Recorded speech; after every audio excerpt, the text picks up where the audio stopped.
Eh ben, bonjour à toutes et à tous. Donc, nouvel épisode, le podcast donc qui s'appelle Essor, à retrouver sur les pépites bourguignonnes. Bon, on est dans un endroit, bon, le décor déjà un petit peu indique le thème en tout cas, je vais pas trop en dire. J'ai contacté Emmanuel, qui je vais le laisser se présenter brièvement sur donc le thème évidemment de l'aviation, de tous ces thèmes-là. Donc là, on est chez la Flight Academy à Tilchâtel. C'est ça.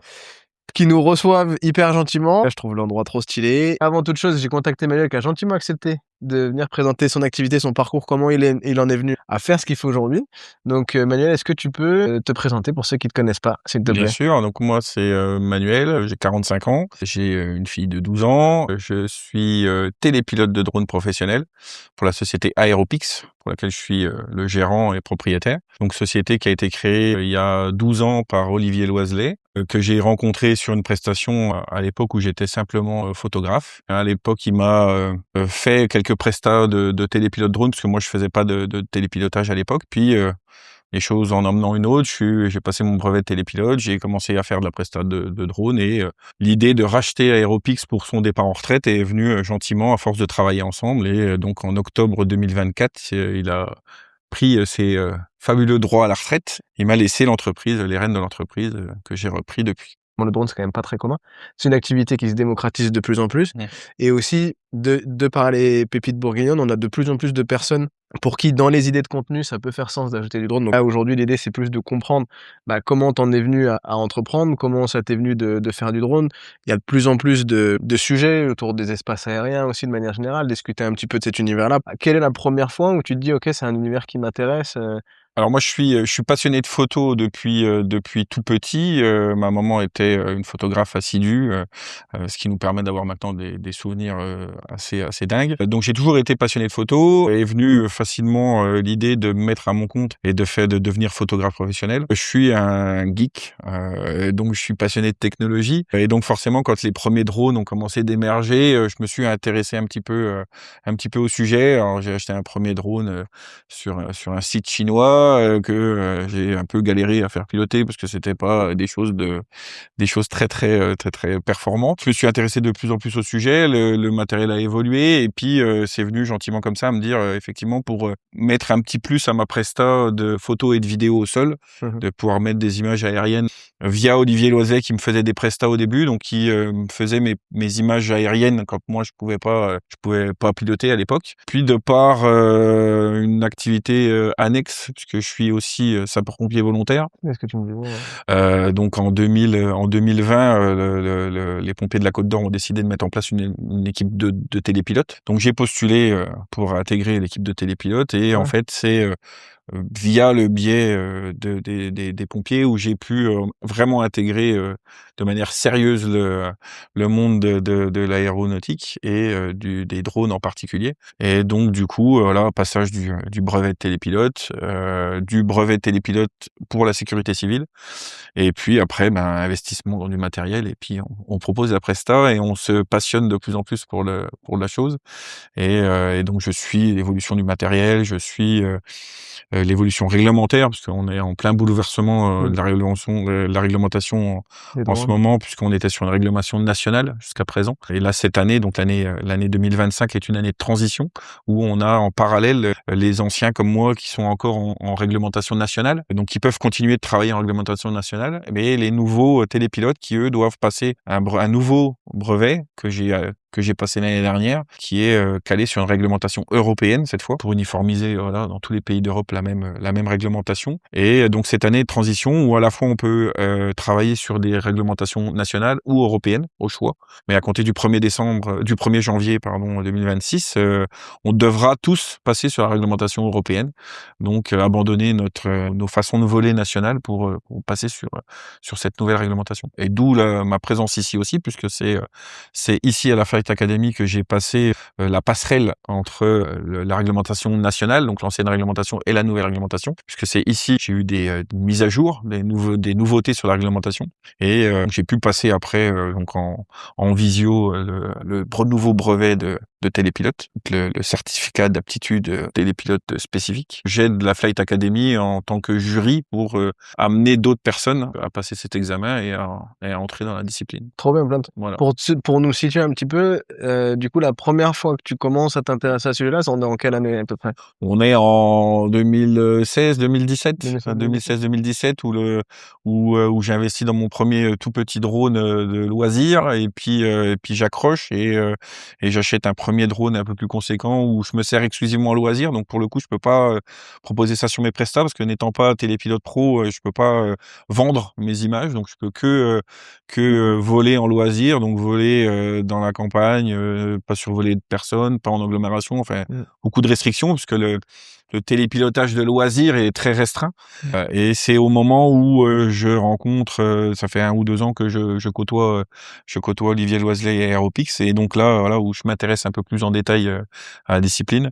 Et puis au fur et à mesure du temps, jusqu'en 2018, le passage du brevet et la proposition de Presta à l'issue, quoi. Ah ouais, ok, parce qu'effectivement, il y a déjà, dans un premier temps, de la passion, tu le fais de manière loisir, quoi. Amateur, ouais, Voilà, tout à fait, ouais, amateur. c'est ça, Et ouais. ensuite, dans un second temps, tu proposes de la presta. C'est ça. Tu disais au début, j'ai acheté un drone qui était pas qui était pas de qualité, on va dire, haute. Je sais pas comment on Non, pourrait dire. Quelles sont les non. différences pour quelqu'un, là, toi, demain, tu dois recommencer? Tu refais la même chose, tu rachètes le même, parce que tu te dis, parce qu'à la fois, moi, ce que je me dis, c'est, demain, moi, je veux me lancer dans le drone, j'ai envie d'avoir du matos accessible, parce que je sais pas si ça va me plaire, etc. Mais d'un autre côté, j'ai pas envie d'un truc quand même tout pourri. Donc, est-ce que tu dirais, lance-toi dans tous les cas, et si c'était à refaire, je le referais parce que dans tous les cas, ça m'a permis de mettre le pied à l'étrier?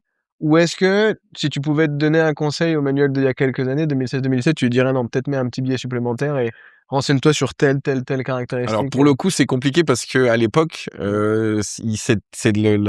l'offre était très restreinte. Très simple, ouais. Donc on avait soit des drones de marque connus où là où fallait mettre un billet qui était assez conséquent à l'époque pour avoir quelque chose de très performant, ou alors on avait le drone chinois de site qu'on citera pas, On peut, ouais. style AliExpress par exemple, où on mettait 20 ou 30 € et on avait un petit drone avec une caméra qui est même pas digne d'une webcam, qui est pas assistée, qui a pas d'aide au pilotage, qui a rien du tout, et qui est limite peut-être même un peu illégal en France maintenant, je pense. Je sais même pas si on peut encore voler. Donc on n'avait pas énormément de choix, donc c'était soit l'un soit l'autre. Il y avait pas de juste milieu. À l'heure actuelle, si je dois conseiller quelqu'un, oui, mettre un petit billet supplémentaire aux 20-30 € parce que on va commencer d'avoir déjà un marché de l'occasion.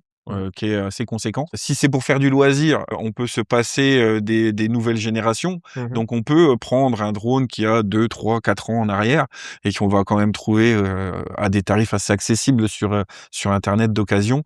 Et donc effectivement, s'il fallait que je me donne un conseil à l'instant T, je dirais oui, mets un petit billet de plus et prends quelque chose de performant, tu vas beaucoup moins galérer parce que c'était compliqué. Au mois d'avant, je dirais c'est compliqué parce que j'avais pas le budget.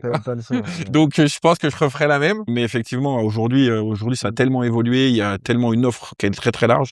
On peut avoir des drones pour moins de 300 € d'occasion qui vont être très performants, quoi. 300-400 €, ouais, très performants. et pas beaucoup plus cher. On va être à moins de 1000 €. On va trouver des choses qui sont neuves. Et là, pour le coup, de bonne ultra qualité. performant. Moi, j'ai à titre pro, parce que sur la nouvelle réglementation, on a des classes de drones.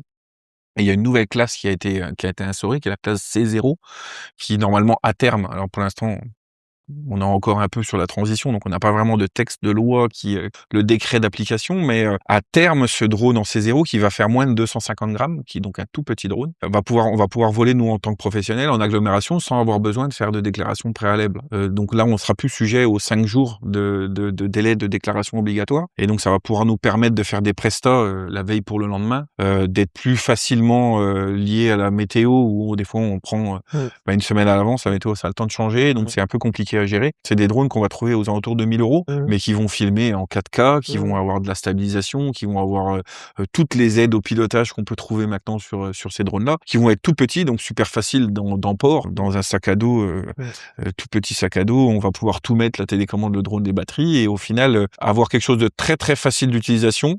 Moi clairement, j'ai ma fille de 12 ans, télépilote régulièrement quand on est dans des zones où c'est pas sujet à réglementation. Je la fais piloter avec moi et elle gère le drone facilement en quelques minutes, on y arrive, quoi. Je veux dire, donc c'est très accessible et pour le coup, pas des tarifs vraiment stratosphériques, quoi. Ouais, non. Après, quand on parle du matériel professionnel, oui, avec du matériel spécifique, oui, on peut aller 20-30 000 euros, mais pour 1 000 euros, on peut avoir du matériel neuf, de très bonne qualité et clairement faire déjà des très belles images, quoi. OK. Ouais, parce qu'il y a 2 choses, il y a des gens qui veulent voler, je pense. Il y a des personnes qui veulent aussi capturer des images, donc C'est ça. après tu peux trouver effectivement les 2 mondes. La différence entre là, du coup, ton métier et de le faire de manière amateur, il y a des drones, qui filment ou qui se déplacent ou voilà, qui même peuvent porter des petites charges, donc il y a plein de catégories différentes. Sur de la presta, particulièrement là, pour rentrer du coup dans le détail d'Aeropix, c'est quoi tu peux nous donner peut-être des exemples de collabs ou d'entreprises ou de personnes qui te sollicitent ou t'ont sollicité et tu te dis: «Bah, c'est particulièrement pertinent et c'est ce que je développe pour comprendre», parce que de manière amateur, je pense que ça peut être facilement, voilà, imaginons quelqu'un qui est dans la nature ou qui veut prendre Mmh. des images de diverses choses, mais de manière professionnelle, j'imagine que c'est différent. Quels Oui. sont les types de prestats et de manière générale, les entreprises qui en bénéficient le plus? Est-ce que c'est des événements? Moi, j'en ai pas mal, par exemple, qui me sollicitent, qui me disent les événements. Il y a des personnes aussi qui font, par exemple, des logements un petit peu insolites. Là, je Mmh. pense notamment à côté de Douge, sur des cottages donc ça peut être intéressant. Ouais. Quels sont, de manière générale, quelques exemples peut-être ou des choses où tu te dis: «Ah oui, là, à faire appel à Aeropix, c'est particulièrement intéressant», et des choses qui t'ont marqué, peut-être des collabs? Dans mon panel de prestations, moi, je travaille principalement avec des sociétés ou avec des collectivités. Je fais quand même quelques prestations pour des privés. Pour les sociétés, je vais déjà en grande partie, une bonne partie de mon activité, c'est du relevé technique pour les antennes relais de D'accord, téléphonie, OK. où là, effectivement, le drone a un intérêt fort puisque en fait, on va être sur des projets de nouvelles antennes relais où l'opérateur va vouloir, être certain, à trouver à quelle hauteur optimale mettre son relais pour OK. couvrir la zone qu'il a envie de couvrir. Donc nous, moi, je vais aller sur place sur un point GPS où, je vais pouvoir faire des panoramiques à 360 degrés sur différentes hauteurs pour que l'opérateur puisse, dire: «Ben voilà, je dois mettre mon pylône à 31 mètres», parce que clairement, pour aussi bien, une histoire de coût que d'esthétique, en plus le pylône est petit, en plus, c'est intéressant. Donc on va commencer, aux alentours de 15 mètres, on va monter jusqu'à 40 mètres et lui après, avec les panoramiques, il va pouvoir juger suivant la hauteur, est-ce que je vais couvrir la zone que je dois couvrir ou non? Et donc pouvoir décider de la hauteur du futur pylône. Donc ça, c'est une des premières activités que je fais et qui est une activité que je fais beaucoup. Une autre facette que j'utilise beaucoup, c'est, pour le suivi de chantier. Donc ça, c'est une de mes activités. Donc du suivi de chantier, alors, je fais aussi bien du drone que du time-lapse, où on fait, des vidéos en accéléré. Donc où là, je laisse du matériel sur place, le temps du chantier, qui va prendre des photos à intervalles réguliers et ensuite je fais un montage pour accélérer le mouvement et voir la vidéo en accéléré. Et donc pour ponctuer cette vidéo de com, faire des vues du chantier, en aérienne, sur des chantiers qui ont un peu d'ampleur, ça peut tout de suite avoir une autre dimension. De l'ampleur justement du chantier, comparé à des vues au sol où on va être quand même assez restreint. Et ça peut permettre aussi de suivre une évolution, du chantier, c'est-à-dire que je vais pouvoir faire des passages avant, pendant, après. Là dernièrement, j'ai fait pour des aménagements, des restaurations de lits de rivière où en fait, le syndicat qui gère l'aménagement, me fait passer avant le début du chantier pour avoir une vue aérienne du cours d'eau, du lit du cours d'eau. Me fait passer une fois pendant le chantier pour avoir un peu d'image de com sur les travaux et ensuite je repasse une fois que les travaux sont terminés pour, vérifier que, le nouveau lit, qui a été dessiné pour la restauration du cours d'eau correspond bien au projet initial et donc correspond bien à la prestation qu'ils avaient demandé.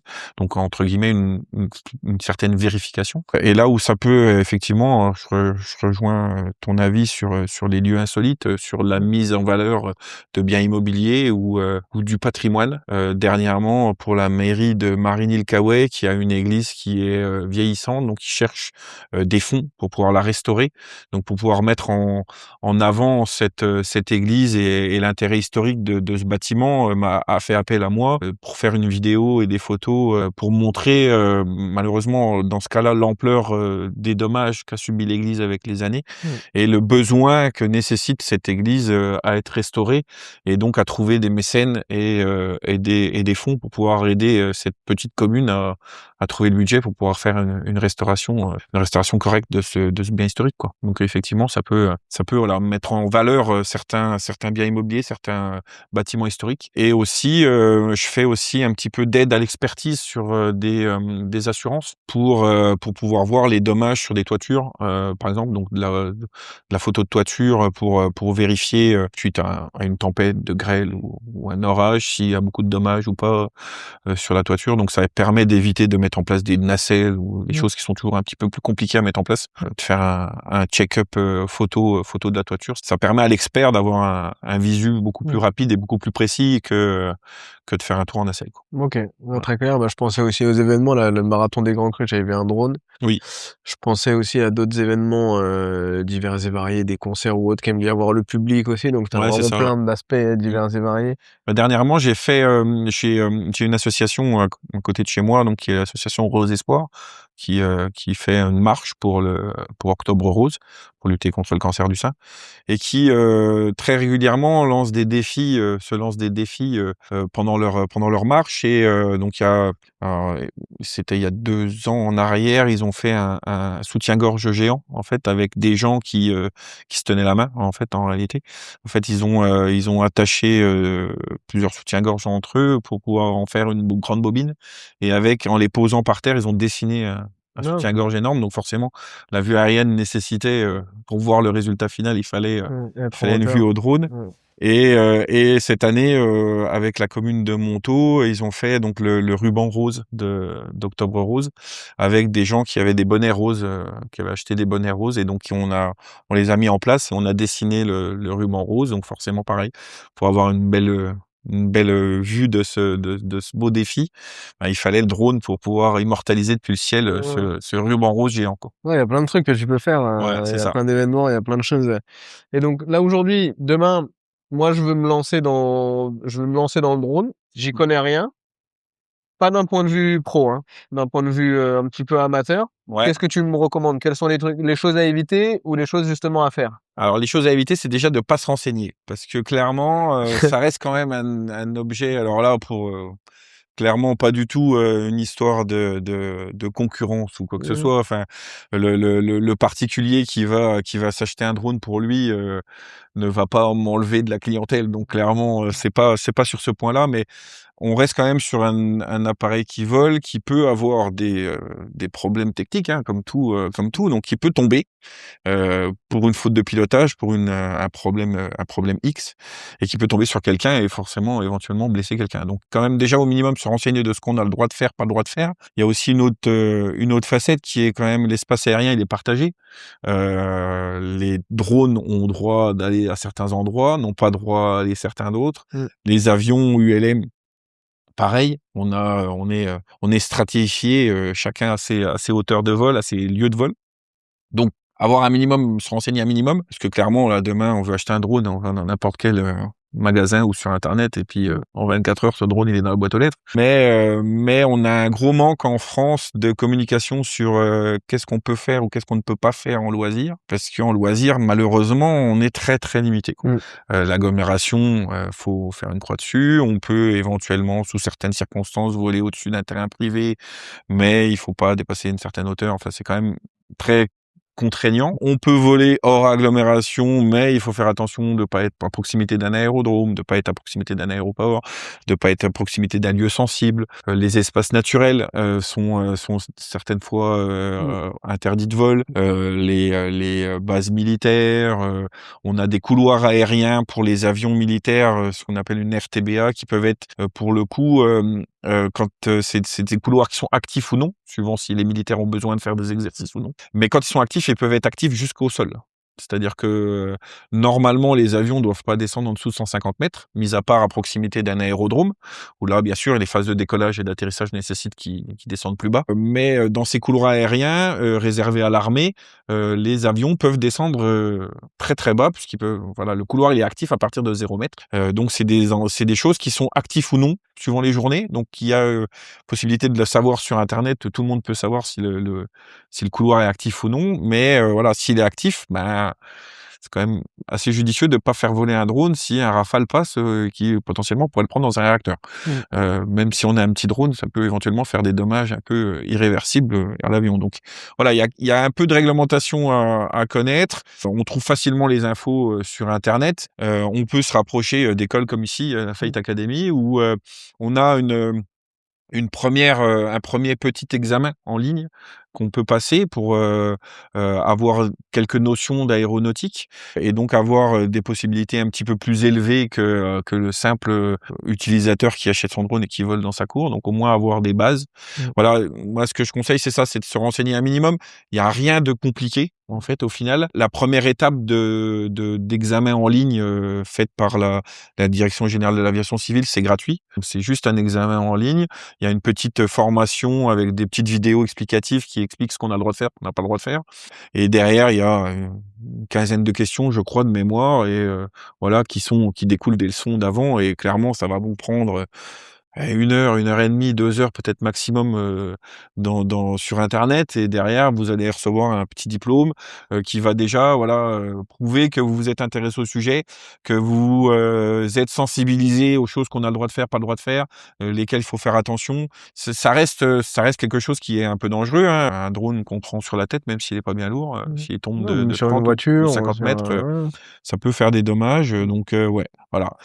Après, c'est rien de très compliqué, rien d'exceptionnel, mais ça nécessite, voilà, de s'y intéresser un petit peu et entre guillemets de prendre 1 ou 2 heures de son temps pour connaître un petit peu les ficelles du truc et de faire ça en sécurité, en fait. Surtout, c'est ça, quoi. OK. C'est ça. Et tu parlais donc de télépilote. Télépilote, c'est quelqu'un qui s'est formé, qui a passé des formations en plus?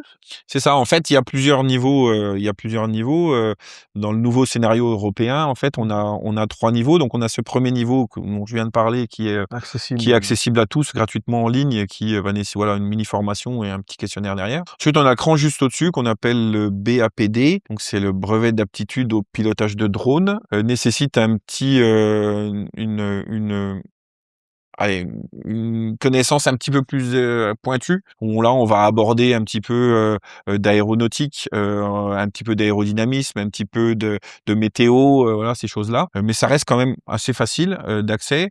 Ça peut se faire, je pense, facilement en autodidacte sur Internet, trouver des leçons. Et derrière, c'est un examen pareil via la DGAC qui doit coûter une trentaine d'euros, si je dis pas de bêtises, et qui vous permettra à terme, donc c'est le même décret qui régit pour les pros, qui permettra à terme de pouvoir peut-être, donc c'est encore un peut-être en France, mais évoluer en agglomération en étant amateur. Donc ça va quand même, ça amène quand même une plus-value importante au premier niveau. Et puis après, on a tout ce qu'on appelle la catégorie spécifique, est une formation un petit peu plus pointue, où là, on va rentrer dans de l'aérodynamique, de la météo quand même plus pointue, la réglementation aérienne, la sécurité des personnes, tout ce qui est impact de l'humain sur les vols, et donc qui va nécessiter alors qui peut possiblement se passer en autodidacte, mais qui nécessite quand même, je pense, l'aide d'un instructeur pro qui va pouvoir ramener des clés pour comprendre, parce que clairement, on est sur des choses qui ne sont pas à la portée de tout le monde en autodidacte, qui vont nécessiter des explications, les zones de sécurité, l'aérodynamique de vol d'un drone, tout ce qui est électricité, comment marchent les batteries, comment marche le drone à l'intérieur de lui-même. Donc toutes ces choses-là vont faire qu'une école comme la Flight Academy peut être intéressante pour pouvoir faire des cours préparés à cette formation théorique, et en parallèle de ça, faire aussi un petit peu de pratique, d'éviter d'être lâché en n'ayant jamais touché de télécommande. C'est quand même intéressant aussi. Et pour le coup, c'est le genre de formation qui est accessible en CPF. OK. Donc ça voilà, si ça Ouais, tu intéresse des peux te faire vocations, financer, voilà. ouais. Le CPF rentre dans cette formation. Ici à la Flight Academy, on peut être formé via CPF en télépilote. Et là après, ben, une fois on est certifié en catégorie spécifique, on a accès à tous les drones du marché et toutes les possibilités de vol, voilà. Alors bien sûr, certaines soumises à déclaration préalable, à autorisation spéciale, hein. Dernièrement, j'ai été volé à côté de l'aéroport de Bâle. J'étais 400 mètres des pistes. Voilà, on doutait bien qu'on vole pas à côté d'un aéroport international Comme ça. en appelant le matin en disant je suis là à bloquer les avions. Donc il y a quelques petites démarches réglementaires à faire, à anticiper à l'avance, mais voilà, on peut voler. On va dire quasiment où on veut, parce qu'il y a encore des sites sensibles, tout ce qui est militaire, tout ce qui est prison, nucléaire, tout ça là. Même en tant que pro, c'est des autorisations qui sont encore un niveau au-dessus. Mais voilà, cette catégorie spécifique nous permet d'après de ne plus avoir entre guillemets de limite de vol et de pouvoir voler quasiment n'importe où, sous réserve de faire les demandes qu'il faut avant. Ça se passe comment une presta de capture de drone? Tu viens avant pour parler, dire voilà, moi ce qui me paraît pertinent c'est telle prise. Or les cas déjà définis où les personnes savent déjà, Ouais. ils ont déjà leur projet, comme tu disais, de pylône, ils ont déjà l'idée, mais une entreprise qui a pas forcément l'habitude de faire appel à une société de drone, est-ce qu'il y a des questions ou des freins qu'elle a et qu'elle se pose, elle a des interrogations auxquelles du coup tu pourrais répondre? Et de manière générale, comment ça se passe? Ouais, en règle générale, oui. Alors quand c'est une société avec qui j'ai jamais travaillé, qui a un projet, oui, il y a toujours un premier rendez-vous sur place. Déjà dans un premier temps pour que moi je puisse anticiper la chose et vérifier si justement au niveau de la réglementation on n'a pas de frein. Déjà ça c'est la première chose. La deuxième chose, ça sera aussi la capacité et la possibilité de le faire. En fait, on n'a pas forcément, quand on n'est pas télépilote, on n'est pas forcément aguerri à des obstacles qui peuvent nous empêcher de faire une presta. Donc d'une visite sur place qui va permettre de voir s'il n'y a pas des lignes électriques à proximité, une voie de chemin de fer, enfin des choses qui concrètement vont nous bloquer pour la presta. Et effectivement, il y a aussi un dialogue à faire avec le client pour essayer de comprendre ses attentes et de mettre en face une presta qui correspond à ce qu'il a envie et surtout qui pourra permettre de mettre en avant ce qu'il veut mettre en avant ou de voir ce qu'il veut voir dans le cas où c'est du purement technique. Mais oui, effectivement, ça nécessite toujours d'avoir un entretien détaillé avec le client, une éventuelle visite sur place aussi parce que ben voilà, faut voir si le lieu s'y prête. Et un conseil parce que clairement le client peut avoir une idée d'image et que nous avec l'habitude on sait si cette image va être pertinente ou pas, va permettre ou pas de mettre en valeur le bien ou ce que le client veut mettre en valeur. Est-ce que son idée est vraiment pertinente ou non? Cette approche avec le client, cette discussion avec le client, elle est super importante pour être sûr que à l'issue de la presta, qu'il a envie de partager ou de mettre en avant soit bien mis en avant. C'est-à-dire que c'est plus des moments où le client va me dire quelque chose et quand moi je vais lui proposer autre chose, il va me dire ah ça c'est possible. En fait, on est plus dans cette optique-là plutôt que dans le sens où le client va avoir des envies irréalisables. On est plus sur le client voit un truc un peu simple et au final une fois qu'on en discute, il s'aperçoit qu'il y a beaucoup de choses qu'il pensait pas possible de faire qui sont possibles. Je vais reprendre l'exemple de la restauration de la rivière où au final le premier passage de drone quand je lui ai envoyé les images, j'ai réussi à passer dans des endroits avec des branches où clairement il m'a appelé pour me demander comment j'avais fait pour faire ces images-là sans aller dans l'eau. Pour lui, j'étais dans l'eau avec mon appareil photo et j'étais pas avec le drone. Parce qu'en réalité, pour lui, le drone passait pas à cet endroit-là. Parce que il s'attendait pas à ce que justement je vienne avec un tout petit drone et que j'ai une qualité d'image telle avec un truc qui se fait si petit. Sur le premier passage, on a fait une visite du site avec le client et quand j'ai fait le premier passage, moi j'ai choisi un jour où la météo était favorable, donc il n'était pas disponible, donc il n'a pas pu venir, donc je suis allé tout seul. Et sur le deuxième passage, quand il a vu mon drone que j'amenais pour justement faire ces passages un peu dans des petits recoins, m'a dit effectivement, quand on voit la taille du drone, on se dit qu'effectivement ça peut passer un peu n'importe où avec un peu de maîtrise de pilotage. La qualité d'image n'est pas en raccord avec la taille du drone. C'est-à-dire qu'on a quand même maintenant des qualités d'image de fou avec des tout petits drones quoi. Le client est plus dans ce sens-là, à se dire ah ouais ça c'est possible, ok bon bah ça c'est cool. En intérieur souvent. Quand je fais des suivis de chantier et les images à la fin du chantier quand le chantier est terminé et que je dis au client par contre dans l'idéal si je pouvais venir un week-end où il y a personne que je puisse voler à l'intérieur du bâtiment sans qu'il y ait de gens à l'intérieur du bâtiment. Il m'a dit mais vous pouvez voler dans le bâtiment? Donc bah oui on peut voler dans le bâtiment et clairement ça amène voilà une autre dimension à l'image même à l'intérieur du bâtiment où on prend pas forcément énormément de hauteur parce que voilà ça va dépendre du bâtiment mais ne serait-ce que 5 ou 6 mètres à l'intérieur du bâtiment justement avec un mouvement en continu qui va Mmh. passer de pièce en pièce, Mmh. ça amène un truc qu'on fait pas au Mmh. sol Mmh. et qui amène une nouvelle dynamique à Mmh. l'image Mmh. et voilà, c'est plus dans ce sens-là où au final, ouais, le client est plus surpris des possibilités qu'on a maintenant, et s'attend pas à ce qu'on puisse faire autant de choses avec le drone, en fait. Mais j'en vois de plus en plus. Je pense que d'autres personnes aussi sur internet, même des logements, alors des logements qui sont quand même généralement assez luxueux. Et est-ce que tu penses que dans le futur, les agents immobiliers ou des choses comme ça, tu penses que c'est quelque chose qui est amené à se démocratiser ou ça restera de la niche, principalement des grosses maisons, Ouais, je pense que ça restera de la niche parce que sur une maison individuelle, y a pas on va forcément dire de classique quoi, où on n'a pas sur une mmh, grande bâtisse mmh, avec des grandes pièces et tout. Je suis pas convaincu que l'intérêt soit vraiment là, surtout que maintenant avec les caméras, 360°, avec une perche, voilà, oui, tu peux déjà à 1 ou 2 mètres de hauteur, on arrive déjà à faire mmh, des vues qui sont assez sympas à l'intérieur des bâtiments. Non, là où ça va être intéressant effectivement, c'est quand on va avoir des pièces avec des grands volumes, où là on va pouvoir quand même bouger un petit peu. Clairement, dernièrement, j'ai vu des images d'une concession automobile. Un collègue a fait des images au drone dans la concession. Il passe dans les voitures par moment. Donc ça, effectivement, là, il y a un intérêt sympa parce qu'on est voilà sur un volume de bâtiment qui est déjà un petit peu plus grand. mmh, Donc ça permet d'avoir une vue d'ensemble mmh, en prenant un tout petit peu de hauteur mmh, et puis de dynamiser cette image mmh, en passant proche des véhicules ou des recoins de la pièce. mmh, Et là, ouais, on a un intérêt.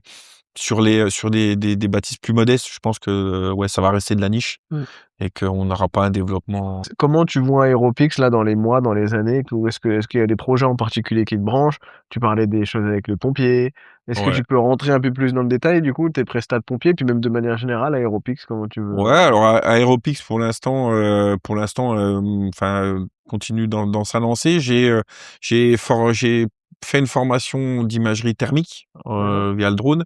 Donc ça reste dans un coin de ma tête parce que, voilà, l'investissement matériel est assez conséquent, donc il faut que le business plan, s'y prête aussi. Ici, d'ailleurs, à la Flight Academy, hein, je me suis formé, à l'analyse enfin, la prise de vue, thermique, donc qui va permettre, alors c'est je pense une presta en devenir parce que, ça permet de faire des analyses d'efficacité des panneaux solaires, des panneaux photovoltaïques.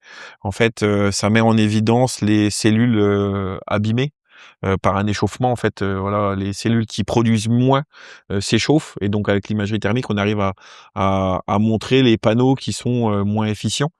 Donc sur les divers projets qu'on voit, sortir de terre un petit peu partout de champs de panneaux solaires, je pense qu'il y a un marché qui va s'amplifier avec l'avenir, ne serait-ce que même pour les particuliers, quand on a une install, on a envie mh, qu'elle soit performante mmh, et un passage de drone pour une dizaine de panneaux solaires d'un toit, ça va pas être un investissement qui va aller chercher très, très loin pour le particulier, mmh, mais ça peut lui permettre de se garantir une production électrique, mmh, constante dans le temps et d'être sûr que, ben, ces panneaux, ils sont toujours dans une forme qui permette d'avoir une production correcte. En plus, les garanties de panneaux sont quand même assez longues dans le mmh, temps, donc ça permet aussi de peut-être, avec son fabricant, dire: «Bah, voilà, moi j'ai 3 panneaux, qui, produisent de moins en moins, va peut-être falloir faire quelque chose». Donc je pense que ça peut, ça c'est quelque chose que j'ai en coin de la tête et qui clairement, va devenir une nouvelle prestation d'Aeropix dans les mois ou années qui viennent,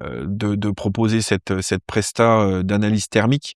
Alors principalement pour les panneaux solaires. Au sortie de ça, on a aussi quand même un peu, tout ce qui est, consommation d'énergie des bâtiments puisqu'on va pouvoir mettre en évidence les fuites de chaleur, sur les bâtiments ou les fuites de fraîcheur l'été, bien sûr. mmh, Donc ça permet de sur une maison, pour faire une rénovation thermique, de pouvoir, valider les choix, éventuellement du maître d'œuvre, d'amélioration de l'isolation des bâtiments. Donc ça, c'est 2 prestats liés à l'imagerie thermique qui, je pense permettent de, voilà, de voir l'avenir, d'Aeropix avec encore, une nouvelle prestation. Alors moi, j'ai déjà beaucoup de travail, donc après, il faut aussi arriver à caler ça dans le planning. Mais clairement, ça peut être une presta que je proposerai dans l'avenir, plus ou moins proche. Mais ouais, c'est une presta qui m'intéresse. Après, pour les sapeurs-pompiers, pour les sapeurs-pompiers. Moi, en tant qu'Aéropix, j'ai pas de lien avec les sapeurs-pompiers. Les sapeurs-pompiers ont leur propre matériel, leur propre équipe de télépilotes, mais qui sont deux choses complètement séparées. Et concrètement, Euh, ça se configure comment? Comment les drones sont utilisés chez les pompiers? pour le coup, chaque département a Gère, ouais. gère son équipe de télépilotes comme il l'entend. Nous, en Côte d'Or, on est 10 télépilotes. Sur les 10 télépilotes, il y a 8 pompiers professionnels et 2 pompiers volontaires. Donc moi qui fais partie des deux pompiers volontaires. On est équipé de matériel de pointe. C'est pas pour nous mettre en avant plus que ça, mais on est un des départements précurseurs sur les télépilotes en pompiers, puisqu'on est la cellule date de 2019. A pris vraiment de l'ampleur en 2020 et à l'époque il y avait peu de départements qui se lançaient. À l'heure actuelle, quasiment tous les départements ont leur télépilote avec leur équipe. Alors pas tous, mais presque tous. Mais nous, ayant commencé avant, on a pu au fur et à mesure du temps, agrémenter le matériel. Donc, on a du matériel qui est très performant, aussi bien en imagerie thermique pour le coup que en capacité d'emport, donc des drones qui sont assez conséquents. Et puis donc, ça se reflète par de l'aide à la décision pour le commandement sur des interventions de grande ampleur. On va pouvoir leur donner une vue d'ensemble du sinistre. Je prends l'exemple du feu de forêt, quoi, où on va être sur des surfaces qui vont être assez conséquentes rapidement. Donc du coup, ça permet d'avoir une vue d'ensemble du chantier et de pouvoir à la fois déterminer les choix tactiques pour lutter contre l'incendie, mais aussi faciliter d'accès, les chemins d'accès pour accéder justement aux endroits sensibles. On va pouvoir faire aussi de l'imagerie thermique, donc sur certains incendies, de pouvoir faire de la levée de doute sur les points chauds à l'issue de l'incendie. Donc au fur et à mesure de l'incendie, on va pouvoir montrer la progression de l'efficacité de l'extinction et une fois que l'intervention est terminée, pouvoir dire ben voilà, il y a plus de point chaud, donc le feu est éteint et on peut quitter les lieux en toute sécurité. On va pouvoir guider les équipes aussi sur les incendies, des incendies un peu techniques. On a eu un incendie il y a quelques temps en arrière sur l'agglomération dijonnaise, qui est un site qui a déjà eu dans le passé plusieurs problèmes et en règle générale, on était sur 3 ou 4 jours de pompiers sur place pour traiter tous les points chauds. Là, en moins de 48 heures, on a pu résoudre tous les soucis, tous les points chauds, parce que grâce à l'imagerie thermique faite par le drone, on pouvait guider les équipes au sol et les guider au bon endroit et rendre l'extinction plus efficace que quand on le fait sans imagerie thermique, ou de l'imagerie thermique seulement au sol, qui est un peu moins performante puisqu'on n'a pas une vue d'ensemble, et donc qui nécessite forcément un peu plus de temps que quand on va pouvoir guider les équipes. On va pouvoir faire de la recherche de personnes. Donc voilà, quand des personnes disparues, ça nous permet de quadriller des zones un peu plus grandes que quand on quadrille au sol. Et en Alors volant en plus bas? complément, En volant plus bas que des en volant plus bas qu'un hélicoptère ouais. ou qu'un avion, effectivement, puisque nous on va pouvoir voler à une cinquantaine, trentaine de mètres et donc du coup être plus précis dans Dans la le visibilité. balayage? Ouais. Ouais, c'est ça. Mmh. Et donc d'aider les équipes au sol, qui sont les équipes Sino avec les chiens Mmh. ou la recherche en milieu périlleux. En mer aussi, enfin, dans On plein va d'endroits. pouvoir éventuellement, alors on est un peu moins performant quand on est dans l'eau parce que dès que le corps est un peu en profondeur, nous il disparaît à Ah, tu l'image. pas à Ouais. le OK. Aussi bien en imagerie thermique qu'en imagerie visible, en fait, dès qu'on commence à prendre 1 ou 2 mètres de profondeur, on discerne, on a beaucoup plus de difficultés à discerner. Par contre, pour tout ce qui est aquatique, on va pouvoir faire de l'aide aux équipes au sol quand il y a des pollutions, puisqu'en fait en hauteur, on voit les nappes assez facilement sur les plans d'eau. Donc on va pouvoir guider l'équipe au sol pour qu'ils puissent traiter les pollutions. On va pouvoir faire de l'emport de charge et du largage de charge utile. Donc concrètement, un petit kit de premier secours quand on fait de la recherche de personnes et qu'on trouve la personne, on embarque un petit kit de premier secours, une couverture de survie, une bouteille d'eau, une barre de céréales, qu'on largue à la personne une fois qu'on l'a trouvé, avec un haut-parleur sur le drone qui nous permet de lui expliquer que voilà, c'est un drone de pompiers, on l'a localisé avec un point GPS et qu'on va pouvoir envoyer une équipe au sol qui va venir la chercher. Il fallait pas qu'elle bouge. Enfin voilà, on peut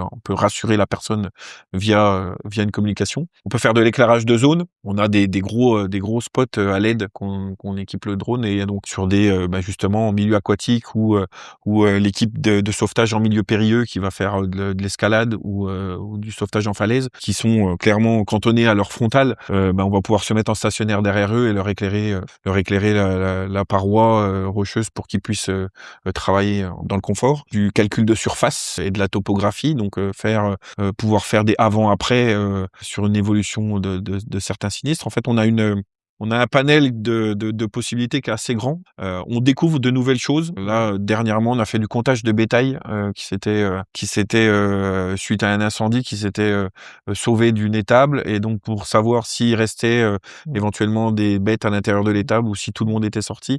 Et donc on a un véhicule basé à Dijon, on a une petite antenne basée à Beaune. On est envoyé un petit peu partout Ouais, ouais. sur le département, quoi. Puis là, on parle pompiers, mais après, effectivement, donc on va même pas rentrer dans les applications militaires. Mais il y en a, je pense, des tonnes et des tonnes. Moi, je veux pas forcément rentrer dans les applications de comment ça va être utilisé, vu que c'est pas forcément le sujet, puis tu pas, je pense, pas amené à Pas apporter un spécialiste, treillis, non, ouais, non, puis voilà, je c'est pense clair. que par contre, j'aimerais bien ton avis plus d'un point de vue extérieur, parce que bon, j'imagine et je pense que pas mal de personnes, dont moi je suis de temps en temps, voilà, je vois des applications, sur notamment la partie militaire. Comment toi, d'un point de vue extérieur, tu as vu cette évolution-là qui est quand même plus ou moins dans le milieu?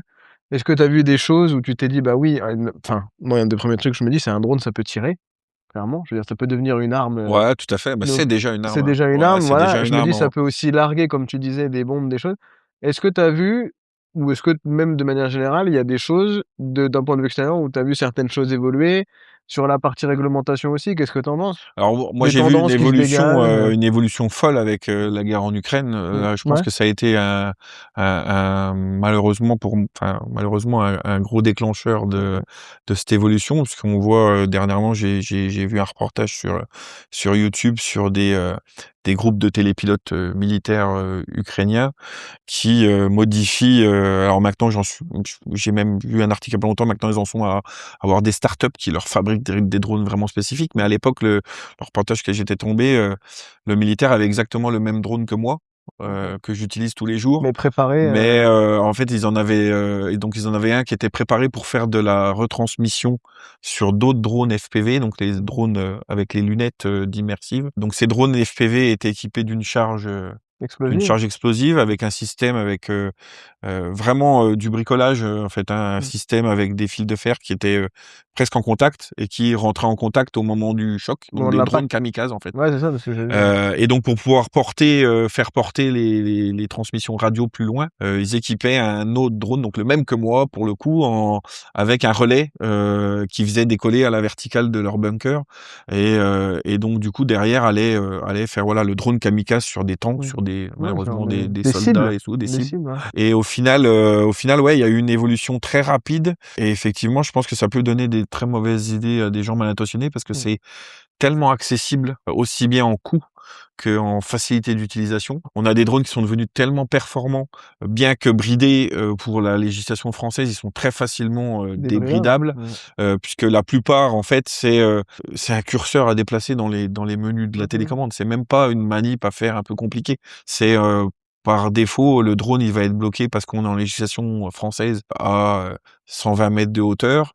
Il va être bloqué à une certaine distance à l'horizontale parce qu'on doit toujours avoir le drone à vue. Sur la réglementation, il n'y a pas de limite de vitesse. Après, clairement, on est sur des drones qui vont à 60-70 km à Quand l'heure. même, hein? On peut aller chercher 100-140 avec des drones grand public, FPV, mais on va être déjà sur de l'utilisation un peu spécifique, plus spécifique, mais 60-70, c'est facile Ouais, d'accès. puis, Et c'est surtout au niveau des distances, aussi bien en hauteur, on rentre dans les paramètres de la télécommande, on glisse un curseur sur l'écran tactile, on passe de 120 mètres à 500 mètres. On a un simple pop-up qui apparaît sur la télécommande en disant: «Attention, la réglementation c'est 120 mètres, est-ce que vous êtes sûr?» Et il suffit de cliquer sur «oui» OK, et ouais. on passe les Est-ce que 120 vous êtes mètres. majeur? Oui. Ouais, Ouais. c'est exactement ça. Et la distance horizontale, on a des drones maintenant qui sont donnés pour plus de 8 kilomètres alors, bien sûr, il faut que les circonstances météo, la géographie fassent que la radio, elle puisse porter. Mmh. Mais clairement, 1 ou 2 kilomètres, c'est largement faisable avec des drones grand public du marché, et quelqu'un de mal intentionné, peut facilement, fixer avec 2 morceaux de scotch, une charge explosive Ouais, sur un ouais, ouais. drone et le lancer à distance. Je le dis, alors je le dis pas forcément sérieusement, mais euh, pour moi, on a de la chance que les terroristes sont si je vais dire vulgairement, cons. Parce que, s'ils voulaient vraiment, ils ont plein de possibilités pour faire énormément de mal plus facilement que ce qu'ils font, pour moi, hein. Alors c'est très bien qu'ils y pensent pas, j'espère qu'ils vont continuer de pas y penser, mais en réalité, effectivement, cette évolution technologique, elle a été tellement rapide et elle est tellement accessible à tout le monde que demain, ce que faisaient les Ukrainiens pour la guerre, n'importe qui pourrait le bidouiller, dans son garage et le faire, quoi. Une réglementation, elle est en place. Là où c'est une problématique pour moi et chez nous, c'est il y a pas, de personnel qui est là pour la mettre en application. La police de l'air, elle est, inexistante, ils ont très peu de personnel, ils ont pas les moyens humains de naviguer à droite à gauche pour voir si, Dans quelqu'un chaque vole ou ville. pas. Moi, j'ai dernièrement, aidé, un collègue à préparer les 24 heures de Beaune, la course de vélo, des 24 heures de Beaune. Donc j'ai aidé le prestataire qui gérait, les écrans géants à installer son matériel. On était en train d'installer du matériel et j'entends un bruit de drone dans mon dos. Donc moi, je reconnais tout de suite le ronronnement et tout le monde, plus ou moins, sait à quoi ça fait. Ouais. Et on se retourne les 3 et en fait, il y avait un gars au milieu de la place de Beaune avec son drone en train de faire des photos des préparatifs. Et clairement, le monsieur, on s'est approché, pas du tout télépilote, Ouais. un drone acheté, sur internet 15 jours avant, en pleine agglomération de Beaune, à moins de 100 mètres de la gendarmerie. Et clairement, enfin, moi, on s'est approché, on a discuté avec lui. Moi, je lui ai évoqué un peu de réglementation, je lui parlais chinois, et le mec a fait ses 3 photos, a rangé son drone, Il est reparti, il est rentré chez et lui. et personne, il a pas été inquiété plus que ça. Ouais. Et c'est ça le vrai problème qu'on a, en fait. C'est pas la réglementation ou l'accessibilité des drones, c'est, il y a personne pour vérifier que la réglementation, elle est bien respectée ou pas, quoi. Pour en avoir fait «les frais» entre guillemets, c'est que nous, professionnels, faisant des déclarations préalables à DGAC, en leur disant: «Voilà, tel jour à telle heure, moi je vais aller voler à tel endroit, pour faire tel prestat». Quand on remplit notre document sur notre compte, Alpha Tango, voilà, on dit, on délimite la zone sur une carte, on dit qu'on va par tel jour, voilà, ou de tel jour à tel jour, de telle heure, à tel endroit, qu'est-ce qu'on fait, l'adresse, le numéro de téléphone du télépilote, le nom du gérant de l'entreprise, on donne toutes les infos et là oui, là, ils nous appellent. Moi, j'ai déjà eu le coup de téléphone en me disant, «Je vois que vous avez fait une déclaration à tel endroit, de lundi à jeudi. Je voulais savoir quel jour vous allez y aller pour pouvoir venir vous faire un contrôle». La réglementation, je la respecte, mais c'est facile de venir contrôler quelqu'un qui fait la démarche, Qui te dit qu'il va qui venir? dit qu'il va être là à cet endroit-là et tout, et qui essaye de faire les choses carrées. Et puis le mec qui a acheté son drone chez Boulanger la veille, il va voler au milieu de Beaune et c'est pas grave. Enfin, il y a un moment donné, je suis gentil. Ouais. Moi, il y a pas de problème, je respecte la réglementation, mais non, c'est trop facile. Et c'est ça le problème, c'est que, bah, ces gens, ils y Déclare sont pour pas. rien Non, mais les et autres déclarent heu pas. et et ils sont très peu, donc ils ont pas de possibilité de faire, De moyens, ouais. de naviguer tranquillement avec une voiture et de jeter un œil, ou potentiellement sur des cas comme là où il y a des risques que Mmh. de gens qui veulent faire d'images drone illégales, de venir vérifier. S'ils ont pas techniquement les moyens de le faire, Mmh. ce qui est, voilà, ce qui est Non, c'est dommage compliqué. et ce qui est, ouais, compliqué à mettre en place parce que Mmh. même s'ils étaient énormément, ils peuvent pas être partout Mais il en même faudra une temps. quantité de Voilà. Quantité de personnel immense pour en tirer pas grand-chose, en final. et donc pour revenir, c'est quoi ton avis là-dessus? C'est moi, naïvement, j'ai envie de te dire, mettons des antennes, détectons parce que sur les événements, alors je fais assez confiance aux forces de l'ordre et cetera, mais ton point de vue, d'un point de vue même général, plus France et cetera, est-ce que tu penses qu'il faudrait de manière générale détecter tout? Est-ce que c'est même techniquement faisable? Est-ce que tu penses que justement d'un point de vue réglementation, c'est bien que ça se démocratise parce qu'au final, les gens qui vont vouloir l'utiliser de manière dangereuse, ils sont quand même en grande minorité et tant mieux. Mais c'est quoi toi, concrètement, qu'est-ce que tu penses? À éduquer évidemment sur la réglementation, ça me Alors paraît, voilà, la voilà, le vrai le fond du b.a-ba.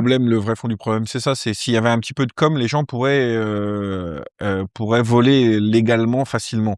Donc c'est déjà s'il y avait un petit peu plus de communication là-dessus, je pense que ça pourrait déjà, Aider. supprimer une bonne partie des gens qui font ça illégalement Mmh. sans, Sans même, sans même le ouais. savoir. Parce que pour en discuter avec des gens, enfin clairement pour cette personne que je cite à Beaune, Mmh. quand je lui ai expliqué, enfin, il était pour lui, il avait acheté un drone, il avait le droit, quoi. Mmh. Pour lui, il était pas dans l'illégalité. Mmh. Et déjà, c'est ça le vrai problème. Alors de là à aller, déployer des antennes pour brouiller et empêcher le vol, ponctuellement sur un site, Ou ouais, juste ça capter, peut ou ça peut juste être capter, possible. Alors sur la nouvelle réglementation, les drones, maintenant les drones classés sont tous équipés d'un transpondeur qui doit où le numé envoie le numéro de série donc clairement normalement les forces de l'ordre doivent être équipées, alors je sais pas s'ils l'ont ou pas, d'appareils qui quand ils voient un drone en l'air, ils peuvent sont capables l'identifier et savoir c'est le trop tard, numéro de série du du c'est du trop vol. tard. Mais pour le coup, effectivement, c'est trop tard. Il est déjà en vol, quoi. Ouais. Au moins connaître le numéro de série de l'engin, s'il est déclaré, Mmh. parce que c'est toujours pareil, Ouais. s'il est déclaré avoir peut-être une adresse ou un nom. Au final, on est dans une période, je pense, de transition où il va falloir vraiment que l'État se penche Sur le sujet, ouais. sur le sujet et sur une com utile et intéressante pour éduquer les gens Ah, l'utiliser à correctement. l'utiliser correctement parce que clairement c'est un superbe outil. Les gens qui vont l'utiliser d'une mauvaise façon vont être très très peu Mmh. et beaucoup de gens pourraient l'utiliser légalement sans faire énormément d'efforts mais c'est juste simplement parce que, ils ne savent pas en fait, ils Mmh savent mh. pas ce qu'il faut qu'ils fassent quoi. Du coup, tu as repris Aeropix. C'est ça. Je sais pas dans quelle mesure tu peux rentrer dans les détails et cetera, mais pour quelqu'un qui veut reprendre une boîte ou toi, est-ce que tu peux soit partager ton expérience et de manière générale, quels conseils, quelles erreurs ou quelles choses tu recommanderais, des bonnes pratiques pour quelqu'un qui voudrait se lancer dans du drone? Mais de manière générale, si tu peux en parler, si tu veux. Ouais, bien sûr. Alors moi, oui, oui, moi je suis, il y a pas de souci là-dessus. Après, moi je motive tout le monde à se lancer en fait. C'est une superbe aventure. C'est quelque chose qui est très, enrichissant, très motivant. Mmh. Travailler pour soi, c'est tout de suite quelque chose de différent. On a effectivement, on a quelques soucis, quelques fois où on dort un peu moins bien que d'autres, mais, on a quand même tellement de moments, très enrichissants où effectivement on va se dire: «Ouais, c'est moi qui ai fait ça et c'est moi qui ai créé ça». Moi, je peux que encourager les gens à se lancer, trouver quelque chose qui nous motive, qui est intéressant, parce que c'est le nerf de la guerre, hein, Mmh. si on fait une activité, mais que derrière ça rentre pas, l'activité elle dure jamais très longtemps. La reprise d'entreprise, c'est quelque part une facilité parce que suivant alors après ça dépend bien sûr des entreprises, mais suivant l'entreprise qu'on va reprendre, on va pouvoir avoir un portefeuille de clients, une notoriété qui existe. Moi, pour prendre l'exemple d'Aeropix, Aeropix ça a été, un précurseur, drone, à Dijon. Il y a de très nombreuses sociétés ou collectivités qui connaissent depuis, 2013, donc depuis plus de 10 ans. Puis à l'époque, il était, tout seul. Il y a une notoriété et il y a un portefeuille client qui était très intéressant au moment de la reprise. Ça facilite la mise en marche de l'entreprise puisqu'on prend déjà quelque chose qui tourne. Mmh. Alors après, ça nécessite un investissement qui est différent puisqu'on rachète cette notoriété et cette clientèle, elle a un coût forcément. Mmh. Donc comparé à une création d'entreprise où là, on va avoir peut-être un peu de matériel à investir, Mmh. mais on part de zéro Ouais. et la partie connaître, enfin se faire connaître des clients, se montrer est toujours la partie un petit peu compliquée au départ. Moi, si c'était à refaire, je changerais pas grand-chose, mis à part peut-être le faire avant, en fait, au final. Ça fait que 2 ans que je fais partie d'Aeropix, 2 ans et demi. Je pense que si c'était à refaire, j'aurais lancé l'idée à Olivier, plus tôt. Je me serais peut-être plus impliqué dès mon arrivée, parce que moi j'avais un autre job à côté, en parallèle de mon autre entreprise à l'époque et quand je me suis mis avec Olivier dans Aeropix, j'ai quand même gardé ce job encore un moment parce que je pouvais pas le lâcher du jour au lendemain. Il fallait qu'il y ait une certaine transition et Aeropix avait pas forcément non plus, la possibilité financière de gérer 2 temps plein. Donc moi je me suis inséré en temps partiel et j'avais gardé une activité, professionnelle à côté. Si c'était à refaire, je pense que je m'investirais plus pour avoir une transition moins rude. C'est-à-dire en fait, j'ai gardé cet, intérêt dans Aeropix, un peu en retrait, on va dire. J'ai laissé, les rênes à Olivier, jusqu'à la fin, jusqu'à la reprise et si c'était à refaire, je pense que je reprendrais, les rênes, avant, pour avoir une partie où, au final, il était encore là. C'est moi qui gérais, mais sous son «épaule» entre guillemets. J'ai pas été lâché du jour au lendemain. Olivier est toujours plus ou moins là, derrière. J'ai encore contact avec lui, mais je pense que c'est important dès le début, de s'impliquer vraiment à fond dedans, de pas le faire, de le faire en étapes, ça peut être intéressant, mais il faut que progressivement, on ait vraiment, vraiment une vraie implication dans l'entreprise et c'est là où moi, je pense que j'ai fait l'erreur. La transition a été plus compliquée que je pensais. Pour moi, ça allait rouler. C'était plus compliqué de prendre toute la partie administrative d'un coup, au final, puisqu'il gérait tout ce qui était devis. Moi, j'allais en rendez-vous client, je prenais les infos, je lui disais voilà, on va faire ça, ça, ça comme prestat, et c'est lui qui gérait le devis. On le validait tous les deux à la fin, mais c'est lui qui gérait le devis, c'est lui qui gérait la facturation, c'est lui qui gérait la comptabilité, tout ça. Et au final, j'ai suivi ça de très très loin pendant tout le temps qu'il était là. Et quand il est parti, la transition a été trop rude. Donc voilà, s'il fallait que je me donne un conseil au mois de 2023, je dirais applique-toi plus pour que la transition soit moins abrupte et plus progressive. Là, elle a été trop abrupte. Ça s'est fait, maintenant ça roule, mais il y a eu les premiers mois où j'ai moins dormi, on va dire. J'étais plus souvent assis à mon bureau à faire de l'administratif, à comprendre comment ça marchait, plutôt qu'à aller faire de la photo et du drone. Donc ça a été plus compliqué, quoi. Mais sinon ouais, moi j'encourage tout le monde à se lancer. Alors après, dans le drone ou ailleurs, peu importe, je serais tenté de dire, j'ai des amis qui se sont lancés récemment, tous les 2 et ça marche du feu de Dieu. Ils sont très contents de leur situation, ils sont maintenant leurs propres patrons, ils travaillent beaucoup plus qu'avant et pourtant ils sont épanouis de fou. Et pour le coup, moi c'est pareil, moi j'étais conducteur de train avant, dans les cheminots. Un emploi du temps qui est décalé, qui est en nuit, en week-end, mais qui nous laisse beaucoup de temps libre. Ce temps libre, il a quand même pas mal disparu, mais au final, j'ai jamais été aussi bien que maintenant, de faire un travail passion en fait, puisque c'est ça aussi l'avantage, c'est on se met à son compte, on choisit quelque chose qui nous plaît. Quand on travaille pour quelqu'un, ben il y a des fois c'est travail alimentaire, hein, on appelle ça, hein. Donc on fait ce boulot-là parce que ça rapporte de l'argent, parce que ça nous permet de vivre, mais c'est pas forcément quelque chose qu'on avait envie de faire depuis qu'on était tout petit. Moi, la photo, ça me passionne depuis tout petit.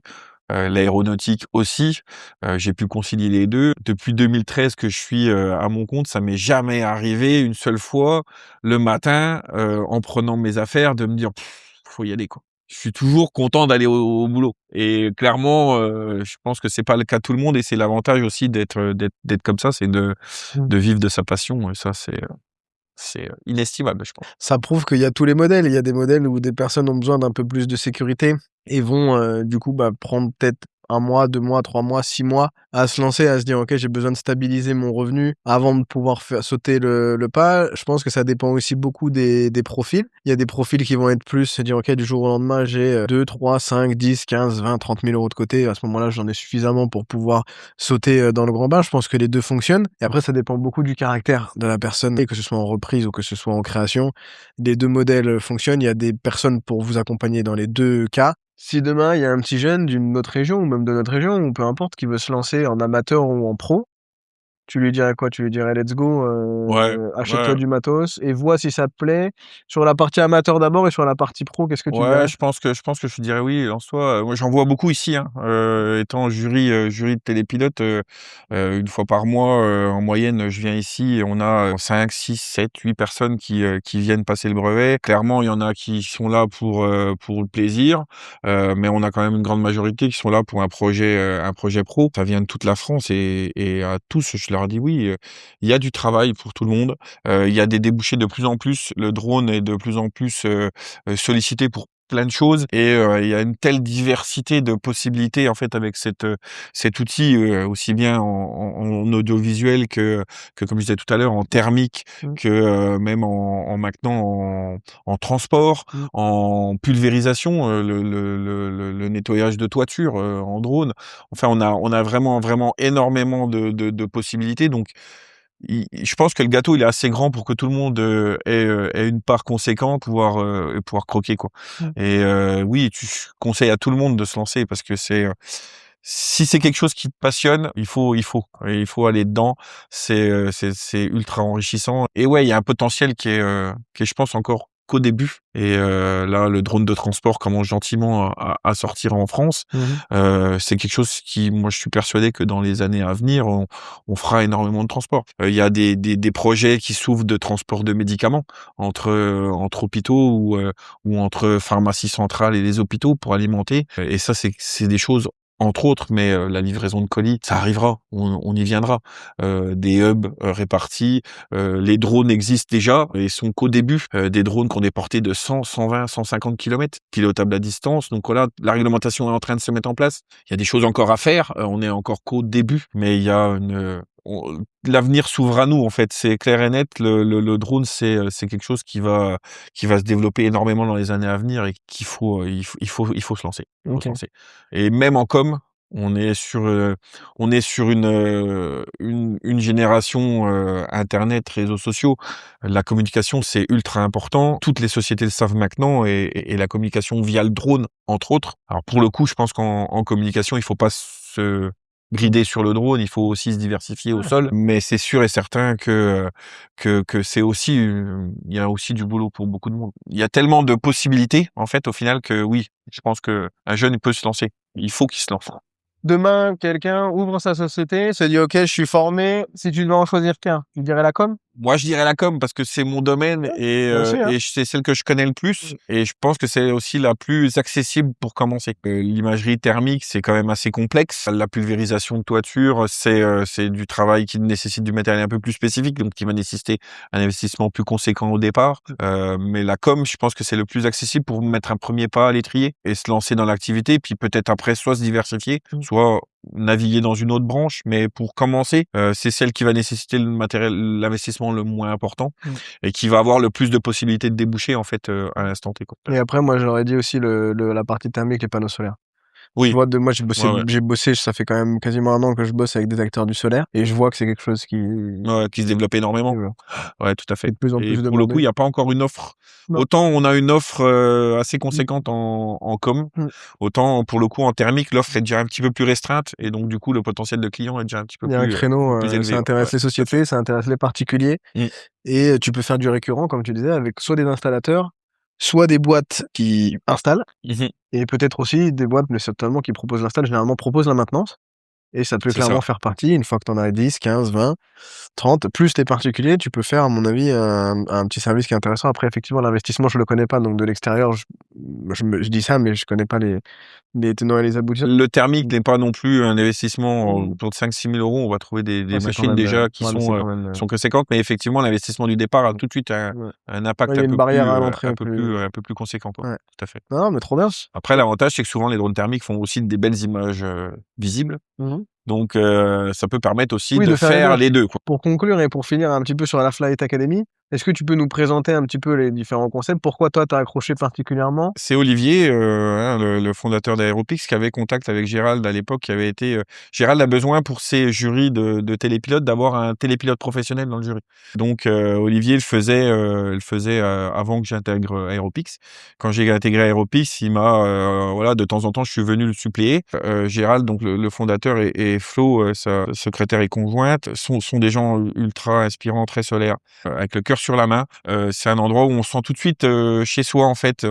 C'est très familial. L'ambiance est vraiment cool. Le fait d'être régulièrement ici, de voir des gens, de parler de télépilotes, d'être dans le monde de l'aéronautique, hein, on voit derrière nous, voilà, avion, autogire. Moi, je suis quelqu'un qui est passionné par ça depuis petit. J'ai toujours pensé que c'était inaccessible. Je me suis toujours bridé là-dessus et le fait d'intégrer ce lieu m'a permis de me dire que finalement, vraiment, c'est pas si inaccessible. En se motivant un petit peu, ça peut réaliser le rêve d'Icare et sortir ses ailes et voler. Et donc ici, en fait, ben voilà, à la fois, on forme les télépilotes. Alors quand je dis on forme, hein, Gérald forme les télépilotes en catégorie spécifique. Il forme les télépilotes en imagerie thermique. Il forme les télépilotes à la pulvérisation, donc au drone spécifique de pulvérisation de toiture. Et il est aussi instructeur de vol sur ULM, donc avion autogire comme on voit derrière nous. Il fait aussi des baptêmes de montgolfière et donc du coup voilà ce lieu Mais ce lieu, pour moi, ça représente un petit peu ma passion, enfin une de mes passions, mais ma passion de l'aéronautique, et c'est pour ça que j'ai choisi ce lieu-là. Aussi bien pour l'état d'esprit de la Flight Academy en elle-même, qui est un endroit chaleureux et familial, où on se sent tout de suite bien et qui correspond tout à fait à ma philosophie de vie. Et en même temps, voilà, ce rapport avec l'aéronautique qui fait que ben, c'est un lieu qui me passionne. Enfin, c'est quelque chose qui me passionne. Voilà pourquoi je le choix d'ici et voilà ce que font ce qu'on peut faire à la Flight Academy. Trop bien.